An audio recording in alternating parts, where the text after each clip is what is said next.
Canada का visit visa आप easily खुद से भी अप्लाई कर सकते हैं। आपको किसी भी एजेंट के पास जाने की और फजूल में पैसे देने की कोई ज़रूरत नहीं और इजी प्रोसीजर है। ये वीज़ा आपने कैसे अप्लाई करना है, इसके चार्जेस क्या हैं, टोटल फ़ी कितनी बनती है और वो आपने कैसे पे करनी है, उन सारी बातों के बारे में आज की वीडियो में डिस्कस करेंगे। तो वीडियो एंड तक ज़रूर देखिएगा और वीडियो अच्छी लगे तो वीडियो को लाइक और चैनल को सब्सक्राइब ज़रूर कीजिएगा।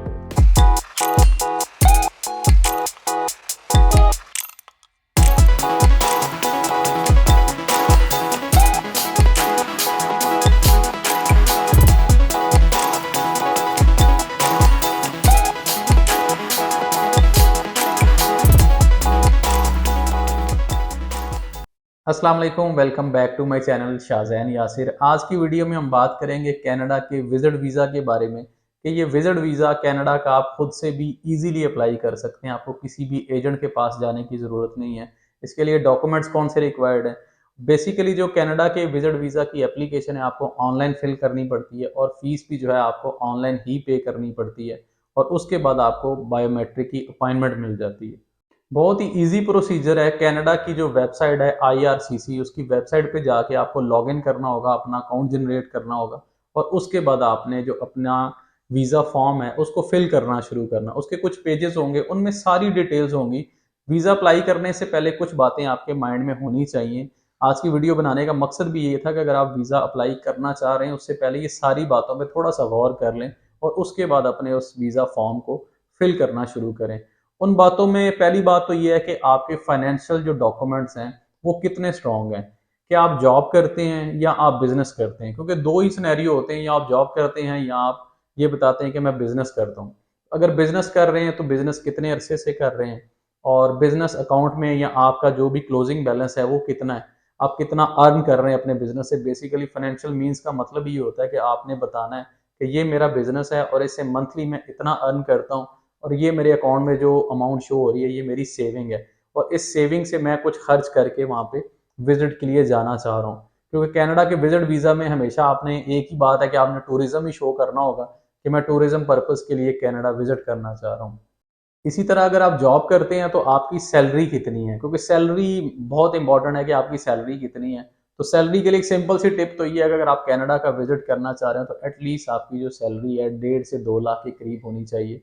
इतनी सैलरी अगर आप शो करेंगे तो उसी से पता चलेगा कि इस सैलरी में से कुछ जो है आपका एक्सपेंस है और उसके बाद जो कुछ पैसे आपके बचते हैं वो आपके सेविंग में आते हैं। और लास्ट 6 मंथ्स की जो बैंक स्टेटमेंट होती है उसमें यही चीज़ शो करनी होती है कि 6 मंथ में आपकी जो अमाउंट है, क्लोजिंग बैलेंस जो है वो ग्रेजुअली बढ़ रहा है। क्योंकि वो बढ़ना चाहिए। 6 मंथ्स के बाद एक अमाउंट आपके क्लोजिंग बैलेंस जो हो वो अच्छा होना चाहिए, एटलीस्ट 15 से 20 लाख के करीब। 20 से ज़्यादा हो, वैसे आजकल जो सिचुएशन चल रही है 20 लाख से ज़्यादा ही होने चाहिए। तो उस अमाउंट पे आप शो करेंगे कि मैं कनाडा विजिट के लिए आना चाह रहा हूँ। 15 डेज भी आप मेंशन कर सकते हैं, 1 मंथ भी मेंशन कर सकते हैं, लेकिन मेरा मशवरा तो ये है 15 डेज या मैक्सिमम 3 वीक्स आप शो करें कि मैं 3 वीक्स के लिए कनाडा का विजिट करना चाह रहा हूँ। क्योंकि आजकल सर्दियाँ हैं, अभी आप जो प्लान है समर्स का दे सकते हैं कि समर्स में मैं कनाडा का विजिट करना चाह रहा हूँ। ये तो हो गए सारे फाइनेंशियल मीन्स, ये क्लियर हैं। क्योंकि इसमें आपने अपना बताना है कि मैं क्या करता हूँ, बेसिकली मेरी अर्निंग क्या है, सोर्स ऑफ इनकम मेरा क्या है। अगर आप बिजनेस कर रहे हैं तो बिजनेस कब से करें और उसकी इनकम कितनी है, ये सारी चीज़ें आपने क्लियरली उसमें मेंशन करनी होती है। उसके बाद जो सबसे ज़्यादा इंपॉर्टेंट बात है, जो आपको एजेंट्स नहीं बताते, एजेंट्स कहते हैं जी आपकी ट्रैवल हिस्ट्री भी नहीं है आपके अकाउंट में, अगर इतना बैलेंस है आए जी आपका विजिट वीज़ा अप्लाई कर दें। कुछ तो एजेंट्स मैंने ऐसे भी देखे हैं कि वो कहते हैं कि जी मुझे अपना पासपोर्ट है वो आप सेंड कर दें, अपना आईडी कार्ड सेंड कर दें और इतनी अमाउंट है, हम इतना चार्ज करते हैं। वीज़ा की फ़ीस जो है 50,000, 60,000, 70,000 तक भी लेते हैं वीज़ा फाइल करने के। जो वीज़ा आपने खुद से जो फॉर्म फिल कर सकते हैं वही फॉर्म उन्होंने फिल करना है अपने कंप्यूटर पे बैठ के, लैपटॉप पे बैठ के, और उसके आपसे उन्होंने एटलीस्ट 50, 60,000, 70,000 भी चार्ज कर लेने। तो वेबसाइट पे जाके वो फॉर्म आप इजीली खुद से भी फिल कर सकते हैं। तो कनाडा का विजिट वीज़ा अप्लाई करने के लिए जब आप टूरिज्म बताते हैं तो आपकी ट्रैवल हिस्ट्री होना बहुत ज़रूरी है। क्योंकि कुछ लोग कहते हैं जी विदाउट ट्रैवल हिस्ट्री भी कनाडा के वीज़े मिले हैं, लेकिन वो समझे कि 100 में से अगर किसी एक को या 2 लोगों को मिल गए तो ये कोई अच्छी रेशियो कंसिडर नहीं होती। तो Canada without travel history visa issue नहीं करता, क्योंकि मोस्टली जो कनाडा का वीज़ा होता है वो मल्टीपल एंट्री होता है और जितना आपके पासपोर्ट की एक्सपायरी होती है उतना आपको वीज़ा मिल जाता है। कि अगर आपका पासपोर्ट 10 साल बाद एक्सपायर हो रहा है तो 10 साल का कनाडा का मल्टीपल एंट्री विजिट वीज़ा आपको मिल जाता है। तो इसके लिए एटलीस्ट आपकी ट्रैवल हिस्ट्री होनी चाहिए, थोड़ी बहुत भी ट्रैवल हिस्ट्री है, 2-4 कंट्रीज़ की भी है, फिर भी आप अप्लाई तो कर सकते हैं, लेकिन उसमें वीज़ा रेशो इतनी ज़्यादा अच्छी नहीं होगी। अगर आपने शेंजन का विज़िट किया हुआ है, शेंजन कंट्रीज़ में से किसी का भी विज़िट किया है या यूके का अगर आपने विज़िट किया है, तो फिर तो आपको कनाडा का विज़िट वीज़ा ज़रूर अप्लाई करना चाहिए। उसमें आपके वीज़ा की रेशो काफ़ी बेहतर हो सकती है। और अगर आप फैमिली के साथ जाना चाह रहे हैं, तो उसके लिए आपकी जो बैंक स्टेटमेंट है वो अच्छी होनी चाहिए। अगर आप बिज़नेस करते हैं, तो उसकी जो आउटकम है, आपकी मंथली जो एक्सपेंस है या मंथली आपकी जो इनकम वहाँ से आ रही है, वो अच्छी खासी होनी चाहिए, ताकि आप इतना शो कर सकें अपनी स्टेटमेंट में कि मेरे पास इतना क्लोजिंग बैलेंस है और मैं अपनी फैमिली के साथ विज़िट के लिए जाना चाह रहा हूँ। मेरे 1 या 2 बच्चे हैं, तो उनके साथ मैं कनाडा का विज़िट करना चाह रहा हूँ। तो एटलीस्ट आपका जो क्लोजिंग बैलेंस है वो थोड़ा बेहतर होना चाहिए।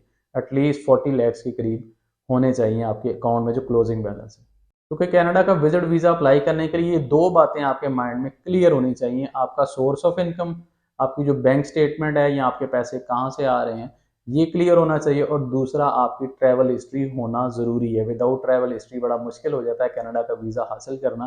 कनाडा का वीज़ा अप्लाई करना मुश्किल नहीं है, अप्लाई तो ईज़िली हो जाता है। वेबसाइट पे जाके आप फॉर्म फिल करें और उसकी जो फ़ी है वो अपने कार्ड से बेशक पे कर लें, जो आपका क्रेडिट कार्ड है या डेबिट कार्ड है, उसका नंबर एंटर करें और आपने 185 कनेडियन डॉलर फीस पे करनी है और आपको इजीली अपॉइंटमेंट भी मिल जाती है। अपॉइंटमेंट के लिए जाएंगे तो जस्ट बायोमेट्रिक होगी, ना आपको वहाँ पे पासपोर्ट देने की ज़रूरत है। बायोमेट्रिक करवाएंगे, आपकी फाइल प्रोसेस स्टार्ट हो जाएगा। जब बायोमेट्रिक स्टार्ट होगा, बायोमेट्रिक जब आपका हो जाएगा और उसके बाद आपका फाइल का जो प्रोसेस है, वीज़ा प्रोसेस है, वहाँ से स्टार्ट हो जाता है। तो वीज़ा प्रोसेसिंग जो आजकल चल रही है वो एटलीस्ट 60 डेज़ है। 60 दिन के अंदर अंदर आपको डिसीजन मिल जाता है, आपका वीज़ा रिजेक्ट या अप्रूव हो जाता है। तो वीज़ा अप्लाई करने से पहले बस ये बातें अपने माइंड में रखें। अगर आपको लगता है कि ये बातें क्लियर हैं और मैं वीज़ा अप्लाई करने के लिए एलिजिबल हूँ, तो फिर आपको ज़रूर अप्लाई करना चाहिए। फिर किसी एजेंट के पास जाने की ज़रूरत नहीं है। सिंपल से डॉक्यूमेंट्स हैं जो मैंने आपको बताए। आपके फाइनेंशियल मीन्स, आपके जो सोर्स ऑफ इनकम है वो क्लियर होना चाहिए। बाकी जो है होटल बुकिंग, फ्लाइट रिजर्वेशन, ये सारी चीज़ें ये क्लियर हो जाती हैं, इतना मुश्किल नहीं है, आप इजीली खुद से भी कर सकते हैं। उसके अलावा आपका कवरिंग लेटर होना चाहिए। कवरिंग लेटर में डिटेल एक स्टोरी बताएं उन्हें कि मैं क्या करता हूँ, अगर मैं बिजनेस करता हूँ तो मैं कब से कर रहा हूँ, इससे मेरी इनकम कितनी होती है, मेरा अभी जो मैंने क्लोजिंग बैलेंस है, अपनी स्टेटमेंट जो मैंने अटैच की है उसमें कितना क्लोजिंग बैलेंस है, और मैं कनाडा क्यों विजिट करना चाह रहा हूँ। टूरिज्म पर्पज़ के लिए करना चाह रहे हैं तो कौन कौन से सिटीज़ में आप जाएंगे वो भी आप मेंशन कर सकते हैं। तो कवरिंग लेटर में डिटेल एक स्टोरी बताएं और उस पर एंड पे ये चीज़ ज़रूर बताएं कि मैं अपना विजिट कंप्लीट करने के बाद अपने होम कंट्री वापस आ जाऊंगा। अगर आप इंडिविजुअली अप्लाई कर रहे हैं और आप मैरिड हैं, तो क्लियरली बताएं कि मैं अपने फैमिली के साथ रहता हूँ, मेरे बच्चे हैं जो स्कूल भी जाते हैं, उनकी लुक आफ्टर भी मैं करता हूँ। तो वो चीज़ भी अपने कवर लेटर में ज़रूर मेंशन करें, क्योंकि थोड़ा सा इमोशनल टच भी होना चाहिए, ताकि जो वीज़ा ऑफिसर होगा उसको पता चलेगा कि ये बंदा कंप्लीट अपना विजिट कंप्लीट करने के बाद अपनी होम कंट्री वापस आ जाएगा। आपने अपने वीज़ा एप्लीकेशन में इस चीज़ की अश्योरिटी देनी होती है कि मैं अपना विजिट कंप्लीट करने के बाद वापस अपने होम कंट्री में आ जाऊंगा।